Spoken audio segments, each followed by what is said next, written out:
يا رب. بسم الله الرحمن الرحيم.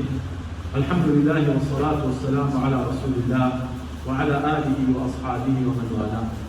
يا ربنا لك الحمد ولك الشكر كما ينبغي بجلال وجهك ولعظيم سبحانك. اللهم إنا نعوذ بك من أن نشرك بك شيئا نعلمه ونستغفرك لما لا نعلمه. اللهم آمين وبه نستعين. خوشك بلاني بريزم الصلاة ورحمة الله هما به بپشتیوانی خوا لكل الإلحاد ناسيبه دوامي لواني سيام دەچنە سەر وەکو لە گروپەکەی دەوامان کردەوە جۆرەکانی ئیلحاد. طبعا ئێمە باسمان کرد وتمان هەر لە سەرەتای دروستبوونی بەشەریەت مرۆڤایەتی ئیلحاد بابەتێکی باو نەبوو، ئیلحاد بابەتێکی دەرکمەند بوو. بۆ چونکە مرۆڤ بە فیترەتی خۆ ئاناسێ، لە مێژووی ئیلحادەمان باس کرد، بە فیترەتی خۆی خۆ ئاناسێ، نکۆڵێکردن لە بوونی خوا بابەتێکی دەرکمەند بوو تاکە تاکەی بۆ ناو خەڵکیە. باسی مێژووی ئیلحادمان کرد. بەڵام ئێتر وتمان تاوەکو دوای شۆڕشی فەڕەنسی و سەدەی هەژدا، دوای شۆڕشی فەڕەنسی و سەدەی هەژدا توانیمان بڵێن ئیلحاد بوو بە دیاردە و دەرکەوت. بوو بە دیاردە و دەرکەوت، ئێتر وردە پێڕوانینەکان یا بەرامبەر بوونی خوا و ئاینەکان و پێغەمبەرایەتی پێڕوانینی جیاواز دروست بوو. ئەگەر ئێمە تەماشایەکی ئەو کەسانە بکەین کە مولحیدن ئێستا لە واقعی حاڵ و سەردەمی خۆمان، سێرەکەی ئەم کەسانە لەوەی پێڕوانینیان بۆ وجود، بۆ خودا، بۆ ئاینەکان یەک پێڕوانی نییە، واتە هەموویان خاوەن یەک پێڕوانی نین بۆ جی بۆ ژیان. ئەم نەبوونی یەک پێڕوانین و یەک بۆ چوونە بۆ ژیان چەند جۆرێکی ئیلحادی دروست کردووە، کەواتە کەسێک بە کەسێک ئەڵێم کەسە مولحیدە لەگەڵ کەسێکی کەش ئەویش ئەڵێ مولحیدە، ئەم دوو کەسە دوو کەسی جیاوازە، ناکرێ ئەم دوانە ئاستی ئیلحادیان وەکو یەک بێت، هەر وەکو چۆن ناکرێ ئاستی ئیمانیش وەکو یەک بێت، چونکە باوەڕ الئیمان یەزید وەینقوس، باوەڕی ئینسان ئیماندار هەر هەمان شتە، ناکرێ مەسەلمەنێکی ئیماندار تۆیەکی ئیماندار پلەی باوەڕمان لە 100% وەکو یەک بێت، پلەی باوەڕمان لە 100% وەکو یەک بێت، نەخێر إلا جوازا تو زيادة من كمتر من تو زي كمتر تو زيادة بمشيو بهمان شيوش الحاديش في الإلحاد يكفلنيه تو ناتواني كسيكي ملحيد كادعاء بانجشة والإلحاد كان كسيك بانجشنا كهل ملحيدة بيك شاوسيكي يا بيك جوالداني يا بيان خيط الجيل يكفي ناسا ويك شنبلي يكفي ناسا ويك زاراو نعم ئەبێ چی بکەین؟ ئەبێ ئێمە بەڕاستی جیاوازی بکەین لە نێوان چییە؟ لە نێوان جۆرە جیاوازەکانی ئیلحادە. هەر لەسەر ئەم بنەماش ئێمە هاتوون چی؟ چەند جۆرێکی جیاوازی ئیلحادمان چی کردووە؟ لێرە ئەخێنە خزمەتی جەنابە. خوشک برایان. یەکەم ئەڵێ ئیلحاد بە گوێرەی بەهێزی و لاوازی، ئیلحاد بە گوێرەی بەهێزی و لاوازی ئەکرێ بە دوو بەشەوە. بەشێکیان پێوتە ئیلحادی ڕەها، ئیلحادی مطلق. بەشێکیان پێوتە ئیلحادی مطلق، واتە چی؟ واتە بەڕەهایی ئەم کەسە ملحیدە. ئەم ئیلحادی مطلقەش ئەکرێ بە دوو بەشەوە، ئیلحادی بەهێز و ئیلحادی لاواز.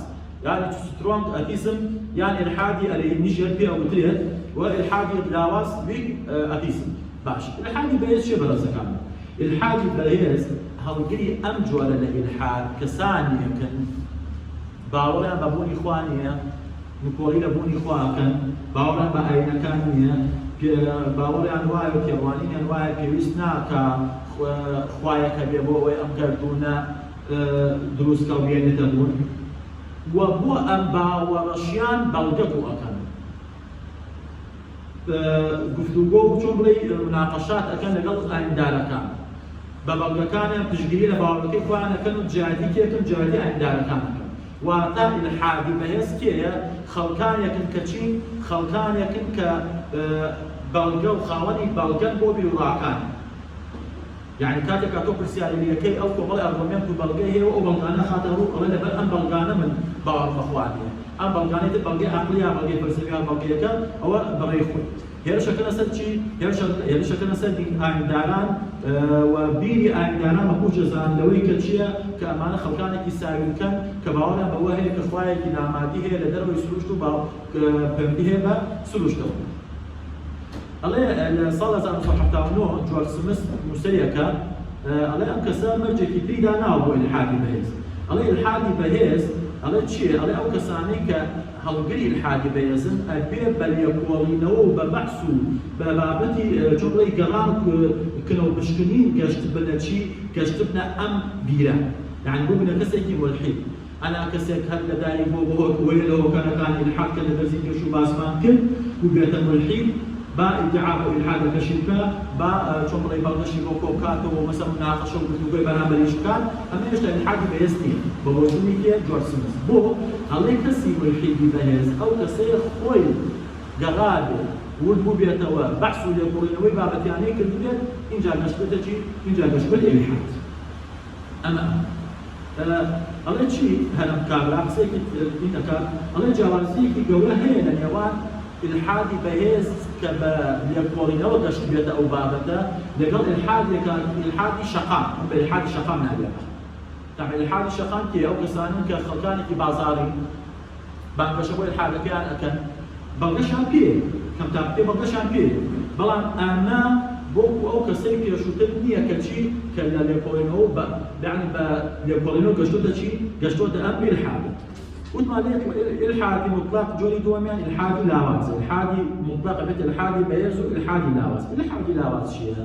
هەڵگری ئەم جۆرە لە ئیلحاد بەڕێزان خەڵکانێکن بانگەشەکار نین بۆ ئیلحادەکەیان. واتە چی؟ واتە ئەگەر پێی بڵێ تۆ باوەڕت بەخوا هەیە ئەڵێ باوەڕم نییە. پێی بڵێ تۆ ملحیدی ئەڵێ ملحیدم. بەڵام ئامادە نییە ئەم فکر و بیر و بۆچوونەی چی بکە بگەێنێتە بەرامبەر. داعی نییە بۆ بانگەشەکەی بۆ فکرەکەی ئەمە یەکەم. دووەم بەڵگەشی تەواویشی پێ نییە لەسەر ئیلحادەکەی. بەڵگەی تەواوی پێ نییە لەسەر ئیلحادەکەی. ئەمانە تەقریبەن ئەو خەڵکانە کە ڕاڕان لە نێوان چییە؟ لە نێوان باوەڕبوون بەخوا و باوەڕ نەبوون بەخوا.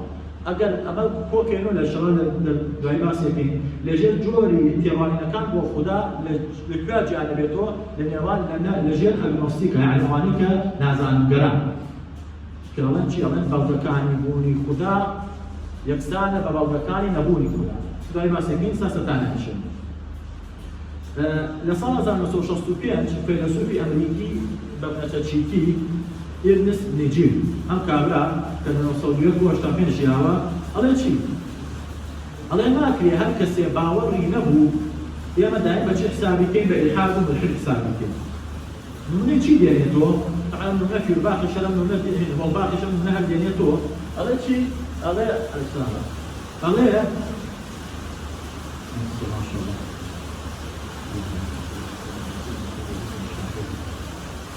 ئەڵێ منداڵ کە لەدایک ئەبێت هیچی نییە. منداڵ کە لەدایک ئەبێت باوەڕی نییە. بە قسەی ئەم بە قسەی کێ؟ بە قسەی ئێرنست نیجیل. بۆ بە قسەی کێشە؟ قسەی هەڵباخیشە. ئەڵێ کە لەدایک ئەبێت منداڵ هیچ نازانێت. کەواتە تۆ ناکێ ئەم منداڵە کە ئیدراک و تێگەیشتنی نییە و نازانێت ئیلحاد چی و باوەڕ نەخوا چییە تۆ بە چی حسابی بکەیت؟ بە ملحید حسابی بکەیت. کەواتە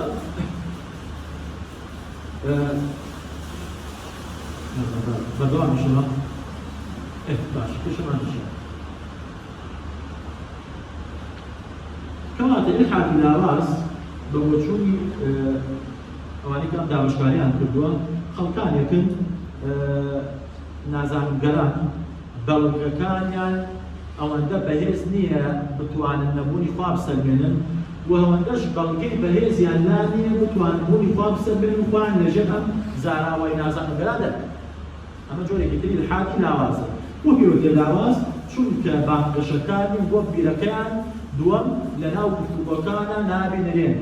گفتوگۆ ناکەن، مناقەشەی ئەم بابەتە ناکەن. شتێکە لە بەری خۆی و چۆن بڵێ نەفسی خۆی و باوەڕ بە خودا نێتەوە.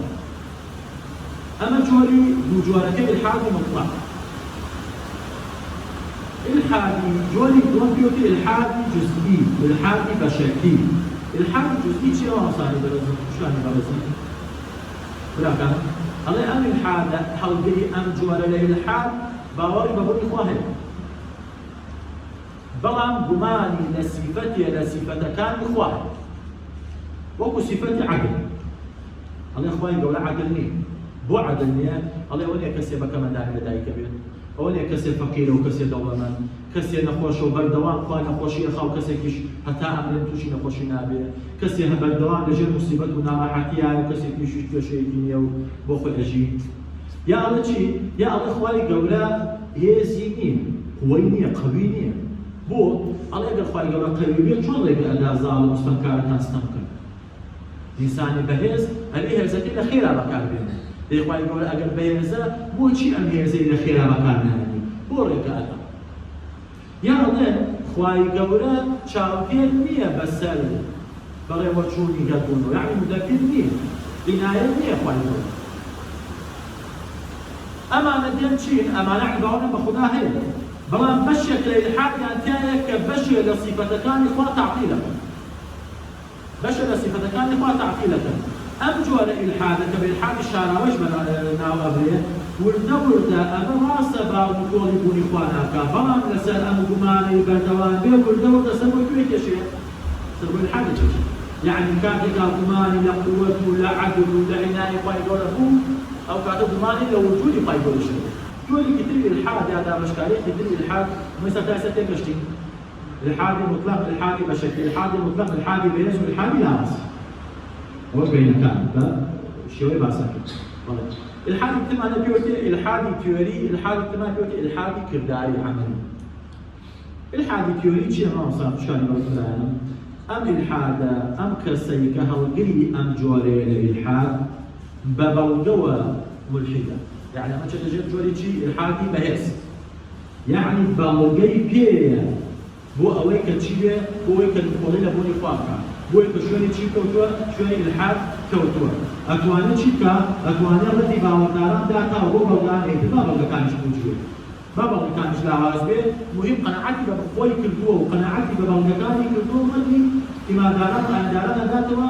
ئەمە بە لەبووی تیۆری و نەظەریەوە ئەم کەسە باوەڕ بە ئیلحاد هەیە، یعنی ئەم کەسە کەسێکی وەکوڵی لێکۆڵەن، کەسێکی خوێنەرە، کەسێکە ئاگادارە بەڵگەکان ئەناسیە، چی ئیمانداران چی ملحد، قەنەعەتی بە بەڵگەی ئیمانداران کردووە. بەڵام ئیلحادی کرداری ئەو ئیلحادەیە ئەم کەسە خۆی بۆ خۆی ئیدعای ئیلحاد ناکات، بە هیچ جۆرێ ئەم کەسە بوونی خوامان ناکاتەوە، پرسیاری لێ بکەی ئەڵێ بەڵێ خوا هەیە، بەڵام هەڵس و کەوت و ڕەفتار و مامەڵەی ڕۆژانەی بە جۆرێکە وەکو ئەوەی کە خوایەک لەم گردوونا بوونی نەبێت. ڕوونە؟ واتە ئەم کەسە کە ملحیدە پرسیاری لێ بکەیت ئەڵێ بەڵێ خوا هەیە، بەڵام بوونی خوا لە ژیانی ئەما سفرە، هیچ گرنگێکی بۆ هیچ گرنگێکی دانیە خوا هەبیان لەبێدا. چۆن بڵێ بۆ خۆی ئەژی چێژ ئەباکەی ڕۆ بەش ئەمەش باسم پێ هیچ هیچێکی نییە، چۆن بڵێ هیچ گرنگێکی بۆ ئاین نییە، هیچ التزاماتێکی دینی نییە، حرام و حەڵاڵ لە بەرنامەیان نییە. ئەم جۆرە ئینسانە سنوورەکانی خوا کە بەردەوام خەریکی بەزاری سنوورەکانی خوایە، ئەمە لە ڕووی کرداریەوە پێوتێ ملحید، بەڵام کەوتۆ و پرسیار لە بکەی ملحید نییە. سێک لەسەر ئەم جۆرە لە ئیلحاد هەیە بەڕاستی. قسەکەش ئەمێ ئەڵێ باشە ئەگەر کەسێک تۆ بێیت ئەم کەسانە لە ژێر زاناوەی ئیلحادە جێ بکەیتەوە، بەڵێ ئەم کەسە بینی هیچ گرنگێکی خودا لای نییە، هیچ ئیلزاماتێکی عیبادی نییە و حەرام و حەڵاڵش لە ژیانیان نییە، تۆڵێ مادە ئەم کەسە ئەوەندە گرنگی نادا بەم نیشانە کاتە ملحیدە. ئەگەر وا بڵێ ئەڵێ ئەم قسە کاریگەری خراپی لەسەر ئەم جۆرە کەسە ئەبێ لەوانەیە هەر کە ئێستا خۆی باوەڕ بە خودا هەیە وەکو باوەڕ، یعنی تۆسقاڵە ئیمانەکەی هەیە، لەوانەیە تۆ ئەو تۆسقاڵە ئیمانەشی لەدوانەیە ڕوونە؟ لەوانەیە ئەو تۆسقاڵە ئیمانەشی لەدوانەیە کاتێکا تۆ ئەخێنە ژێر چی؟ ئەخێنە ژێر بازنە و زاراوەی ئیلحاد. وێ هەر لە ئیسلامیشا ئەم جۆرە خەڵکانە بە کافر نامدراون، بە فاسق ناوەراون. واتە چی؟ واتە ئەو کەسانەی کە چین؟ کە تاوانبارن، کابە حاشە لەوەی جەنابتان مەجلیس و بینەوەیسە زینا ئەکا مەشروب ئەخوا، هیچ سنوورێک گوێ بە هیچ سنوورێکی خوا نادەن و هیچ وەکو کردەوەرە ماڵە سەر بە فەرزی خواشا نابکرێت. دێ ئەم کەسە کەسی تاوانبارە، کەسی کافر نییە، تاکە فرقەیە بە شێوەیەکی کولی بشويك كل خوارج كان وبشويك جزئيش معتزلة قناعتيان وايا خلقاني تاوان بار اواني تاواني قورا انجامد الكافر الذي دلتشم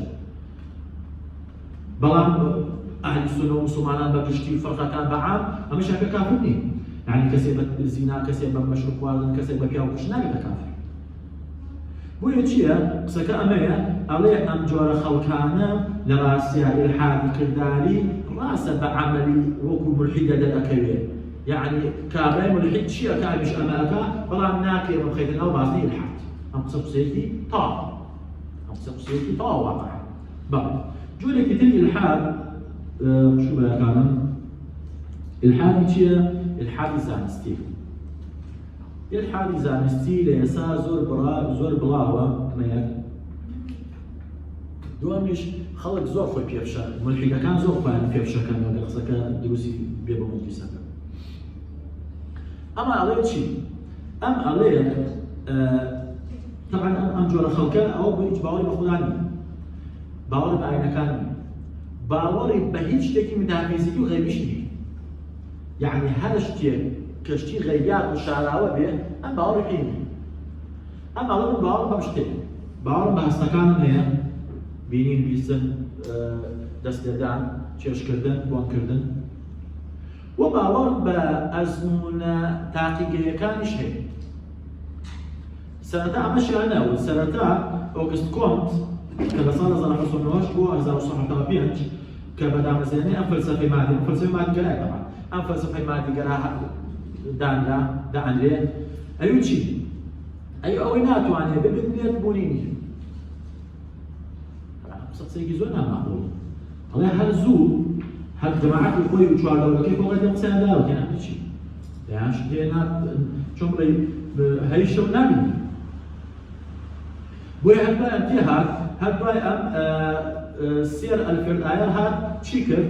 فەلسەفەی مادیگەرای لۆژیکی هاوە ئەمە فەلسەفەی مادیگەراکەی دانا قەناعەتی وا بۆ هەر شتێ هەستەکان هەستی پێ نەکەن نییە ئێمە زای دایان جۆری زیندەوەرە وردبینەکانی بەکتریا و ئەمیبیا و ڤایرۆسەیە و هەیە واقع و چاویش نابینی دەیە هەڵکە لە ئەستێرە و هەسارە و ئەستێرەی دوور هەیە بە کامێرە زەبەلاحەکانی هابوو و ئەمەی جەمسوێ بوو چی ماش نابینیت دەبێ بڵێ نییە دەهێشن یان ئەسڵەن هەستەکانی ئینسان هەموو جارە ڕازگۆنی لەگەڵ خاڵەکەیان ئەوەتان ئێستا هەر ئەماوەی و کەوچێکی تێخەن تۆ چۆنی بینی؟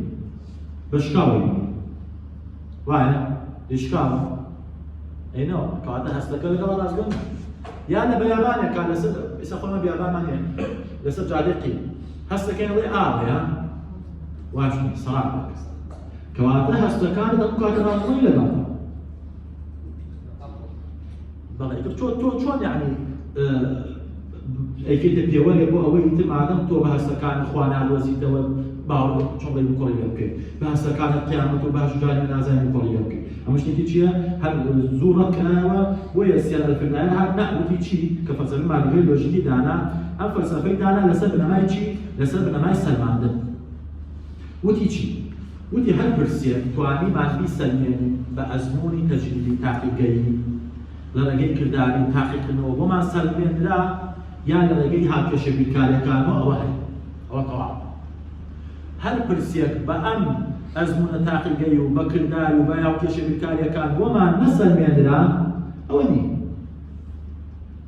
ئەوە چییە؟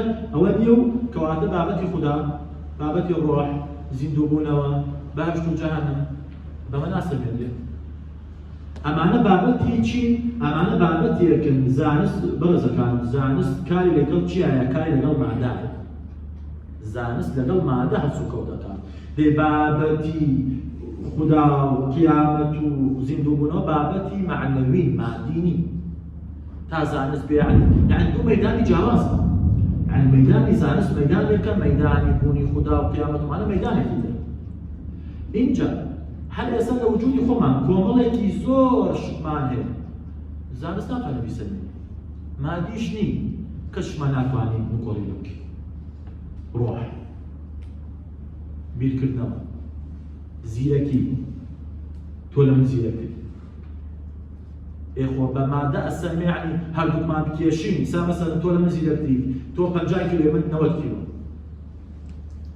إيدي على مادة بيولين ويا واني روج شرم من زور كمان يسمونه كأعوام مثلا بعض غيبات معاصرة شكل أو لا أعوام معاصرة شغلة بشكل شيء يعني رنم سورة بيه عرقك لوت مالك دم تطلقك ما مصيد يعني لو أنا زوج عم نعمل معاصرة جدا ما مصيد أمانة رن آدم مالواني أمد شيء يخو من ناكيو كوادر زور شت هي بابتي مع ديني لوجودها كسمة نابع نقول يمكن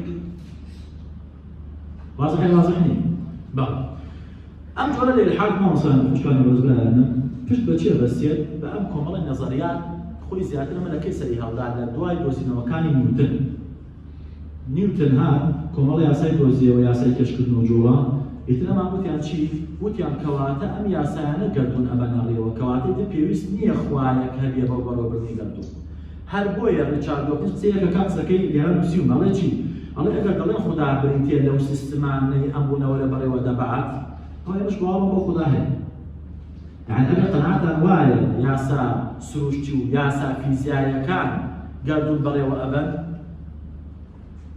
وأوش خوايا بري مش قناعة بوخواهي الله بلان أم ياسا سيستماني بيويس ناكا لي بارك وبوي تشاكا بوكا وخلخا بوك مالسي ليما قناعات مانوايا خواي قوران أم شيء كدوا أم قردوني دروس كدوا بلان بأم ياسانة بروية با عناية خواهي ولا بم ياسانة بوي أم جورا الإلحاد بشتي بس بشي بشتي بس بنظرية كاني فرويد لوي دروني نظرية كاني كونتو دوركايم لوي ديداري وكمال ناسي بتايمتي نظرية داروين هذا سنة كمان كنا بعدتك يدري إن شاء الله يتنا مو بتشكي دسيا مو بتشكي دسيا بۆ ڕەتکردنەوەی چی؟ ڕەتکردنەوەی خوا مرۆڤ لە تاقەخانەیە هاتووە گەورە بوو زیای کرۆ پەرستی سەڵوت بۆتە ئەمەی کە هەیە لەمەش زیادە پەرەسێن ئیلحاد زانستی لەگەڵ ڕەوشتا دوشتی جیاواز وایە چونکە ڕەوش بابەتێکی زانستی نیە دەیکاتێکە ئیلحادی زانستی لەگەڵ ڕەوشتا جیاوازن و ڕەوشت لە زانست دەرئەکرێ بەرامەکەی چی دەرەچێت؟ دروستکردنی چەکی کۆکش دەچێت بەجارێک هەزارەها خەڵک بە پەنجەوکلاتێک هەزارە خەڵک کوشت وانە؟ ئەمە بەڵگەی چییە؟ بەڵگەی ئەوەیە ئێمە نابێ بابەتە ڕواحی و معنەویەکان لە زانست دوورخەینەوە هەر کاتێک لە زانست دوورمان خستۆ مرۆڤێکی درەندە دروستەکەین زانستێکی درەندە دروستەکەین ئەتوانێت وحمە دروست کات بۆ 100 ساڵ بمێنێت و خەڵک کوشت ئیمڕۆ دروستی کردووە 100 ساڵێکە خەڵک کوشت وایە وانە بۆیە براکان مشکان گەشەکردنی زانست هەموو کاتێ چاک نین یعنی زانست هەموو کاتێ مەمدوح نییە ئەوەی ئێستا ئێمە لە ژێرا ئەچەوسێنرێنەوە لە ژێرا ئەکوژدێن و ئەبرین بەرهەمی زانستە ئیتر با دۆزەرەوەی ئەو زانستە خۆی ئەمنیەتەی نەبوو بێ نەفسد حاڵی با ئەو کەسەی ئەم زانستی دۆزێتەوە ئەمنیەتەی نەبێ بەڵام خۆی واقعەکەوە بۆیە زانست بابەتێکی مادیە ئەگەر لە زانست کە ڕەوش کە بابەتێکی معنەویە لێ دوورخێتەوە چی دەرەچێت ئەو شتانە دەرەچێت بۆیە تۆ ناکەی بە ناوی زانستەوە کە بڵێ یاساکان گەردون بەڕێوە ئەبەن سیستمەکە بە سیستمی یاسا سروشتی فیزیکیەکە گەردون بەڕێوە پێویست ناکەین بچ بکەین پێویستمان بە خودایەک نیە بۆ بەڕێوەبردنی ئەم گەردونە وەکو ئەوەی وتمان لاپلاس کاتێک کتێبی میکانیکی نیوتنی برد بۆ لای هیتلەر وتی چی؟ وتی باش تۆ شەک لەم کتێبە کردەوە بەڵام باسی خوا لە میشانە وتی خوا پێویست نییە کورە ناپلێت بارەکەوە الحادي تر الحادي الروحية الحادي الروحية مش أكيد يكشي يقبل إن شاء الله واضحة أكيد يقبل هذا نبي ناسية كم معنى الحادي ك لسه فلسفة بتفلسفي وباطنية كاني يوناني وجوان هندية كان هاتوا زيادة بس شيء كا بس هو كإنسان مش بخوي بس هيك نادياري كربوني هي تو تايم بدوسيتو بەلەبێدانی خود و بابیرکردنەوە و یاسای تێشکردن و وزەی گەردوونی و نازانم تێکەڵبوونی ڕەنگەکان و ئازابوون لە عەقڵ و جەستەوە ئیتر کۆمەڵە قسەی هێنایشمان لێرە ئەمانە ئینشەڵا بە درێژی باسیەکەین کە وتمان خۆی لە چی ئاوینە زیاتر خۆی لە ئەم بابەتی یۆگا و ئەمانە ئەبینێت و ئەمە جۆرێکی لەحادە ڕاستە ئەو کەسانی کە ممارەسەی ویشە کە نەوانێ ئیمانداریش من بەڵام کە بەردەوام بن لەسەر ئیشەکە یا فەلسەف ئەسڵی فەلسەفەکە فەلسەفەیەکی ئیلحادیە کابرایەکە ناوی سادغۆرە یا سادجۆر کارناوەکە هەیە ئەڵێ چی ڕایانەری یۆگایە کابرایەکی هندیە کە لەم سەردەمەیە ئەڵێ ئینسان کە مرۆڤ کە مرد لاشەمادەکەی ئەمرێ بەڵام جەستە و هێزی بیرکردنەوە ئەمانەیە نەمێ ئەمانە بابەتی چین بابەتێکن دوای بەدەژی باسێکین لەسەر سەردانیەوە نامیشێ بەڵێ جۆرێکی تری ئیلحاد پێوتێ چی ئیلحادی نوێ ئەمە ئیلحادی نوێ لەکەیە سەری هەڵدا لە دوای 11 سێپتەمبەر ئیلحادی نوێ لە دوای 11 سێپتەمبەر تقریبا ئەو دوو بورجە ئەمە دروست بوو ئەمە لە ساڵی 2006 لەلایەن جیری وولف کە کابرایە بوو ئەم زاراوەی بەکارهێنا زاراوەی ئیلحادی نوێ جیاوازی ئەم ئیلحادە لەگەڵ ئیلحادەکەی ترا چییە؟ ئەم ئیلحادە ئیلحادێکی هێرشبەرە یعنی ئیلحادێک نییە لە بازنەی دیفاع بێ یا بێدەنگ بێ ئیلحادێکی شەڕانییە شەڕەنگێزە پەلامار ئەدا إلحادك داعية بعد شكالة وشون ينفقون أموالهم ليصدوا عن سبيل الله بارس الفكا تواناس الفكا يانان هي مبلغ توالي سكوكاني راجعين بتلفزيون وراديو وسوشيال ميديا ولا مكان إعلانات أما أنا حمي شكل حمي بكارن بوشي بوبلا بنا أو بالحاد يعني أم بلاد الله تنامد لهنا كان الله ريتشارد دوكنس كأيك كلا شغلي بعض شكلها أمجور الإلحاد كالصلاة نصوص شليق دايق وتأسمع كابرا زانيكي مروف ناسا يعني زيد ناسا الله شيء الله لسه باسي قولة لبريطانيا أم دعايبهم بالكدوز الله رنج خدانا بير واسلا دولي بينو تشي تجارب يعني تا واسلا باسي عن دكتور بكرية لو حيل عنها بيان واسيو ببازار بيت تقرأ وتوبي أم جولة الإلحاد كالإيمان كخوي كسرتي ملحدة وتبيجي كونكريم ملحدين جوا الله شيء الله أمجو على الإلحاد يبجي رازي هي شيء زيادة هو الإسلام تاب وصل آية كاملة أو ثانية ريتشارد دوكنس كخوي يكون ماسك كلام سجولي أم بابته يا رب بعض شكال بابته الله شيء الله إسلام جولتي ما تفسير وصل رباعي إسلام هیچ ناس یا هیچ ناس اگر هر میش نامکی خوی چی عاد عربی کار تیمشین تا وشا چی لکتبی که نوسی من چی خدا قولانیه اما لغتی چی لغتی مسلمان الله اکبر خدا قولترین اما وتی چی نه خدا قولترین قولانی اما چی ام جوره الالحاد لمس دماء الحادميه هلش بس بو زیادت بو الاسلام هذا أمر شاطر مثلا فيلا شيء الله ما كسيتي سيكولاري مسيحي يتوم الحياة عن شيء سيكولاري مسيحي سيكولاري علماني مكسيتي علماني مسيحي بلا برامج إسلامي شو أقصى يعني أما أنا زيادة بش بزانس وشكانة بس نقول باس ماكر بقواعد طالبوني خواك زمانك تجبر كارانية آين بمترسي داعين بوصل الجيان قناعتي أنواع وكل هنا يجي نقصد أمتان مسيومة هل يشوز الله شيء الله عينها مش تيجي جاري كردو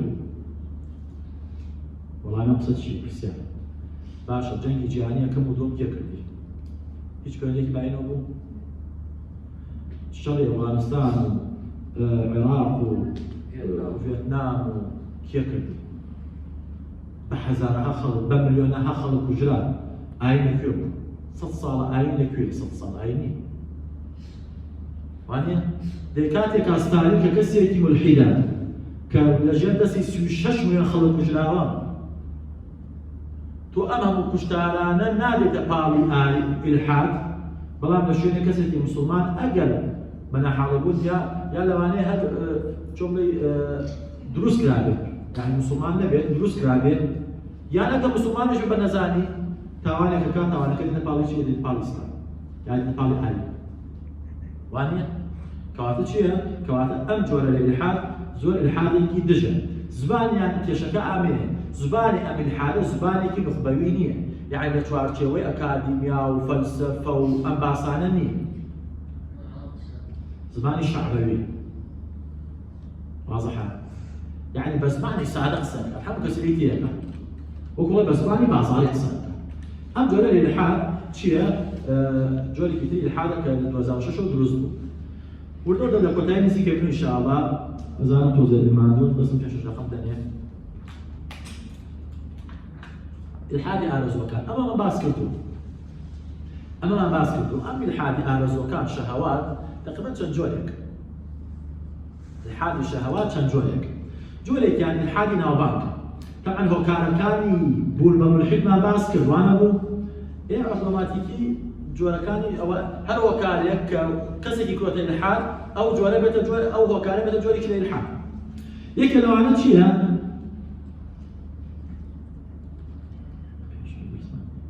یەکێ لەوانەیە لێلحادی ناوبانگ وتمان نەخۆشیە ئەمە باسمان کرد دووبارەی ناکەمەوە بەسەریعی هەر خەڵک چۆن بڵێ نەخۆشە أقصد حاشا لما تسوي أدبية عن الرجال المشتاق أو أفرتانيك بنا أفرتي إباحتي أبا ولا نوانيك لشكر شو معنا كان بعض البورنا كان الله يقول شو أكل بس بوينا بعضك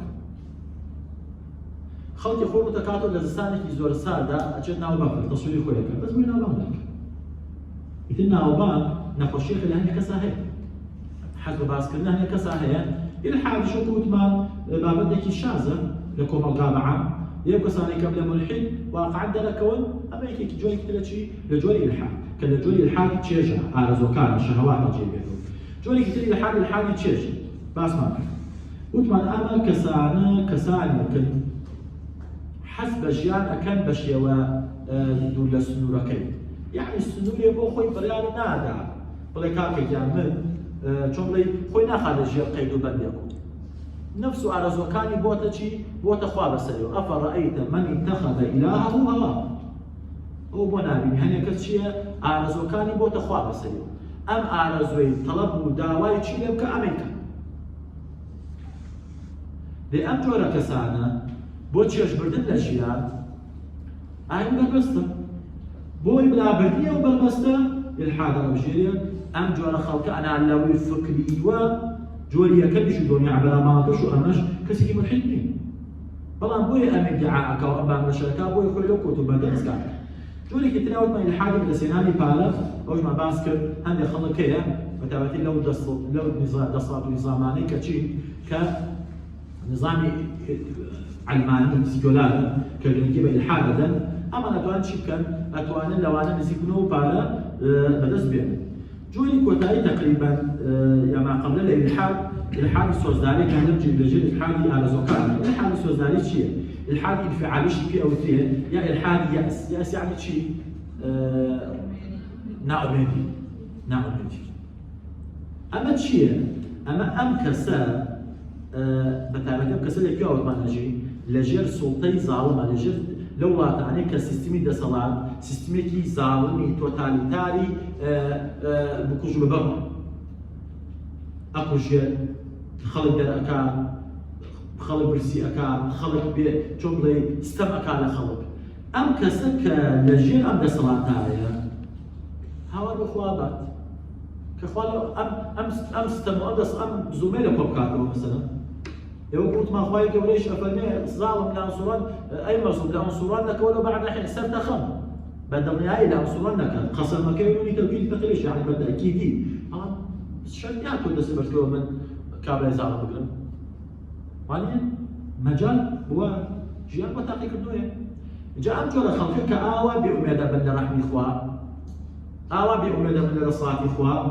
كتشاور اخوا يقول شتي ابوك اخوا يقول جنا بدليانو على لو كاتا طبعا انا اخوي يقولها مظلوم يوم ما كان لو كاتا انا بدميانو اخوي ليش على بالك والله كوات اخويا نيك اخويا هوايا انا مستمر بيني اقل اخويا هوايا او من راكب بيني برسيوناني بيخوا من شي تشمني اخويا هوايا او مقطع عام شنو بيني اخويا هوايا بيني كيس هذا سجنام ومثلا مستمر ليك هيش تواني شمني ام جور خلقانه دراسيه لنا حاولون للدين بتاعي لما كان ينداو سنة الأيدان كش جور الانفعال ورد جملة انفعال يعني رد فعل برابر خدها جل جلاله بو أما قناعتي أن وايا جيان هذا بيخوش خوش الجيان هذا حلقة عدل بيه ستەم لە ژیانانە بێ هەرە بێ خۆشی بێ نەخۆشی لە ژیانانە بێ دەوڵەمەندی بێ فەقیر لێخوای گەورە نەیکردوتە بڕیان لەسەر خۆی ژیانما بێ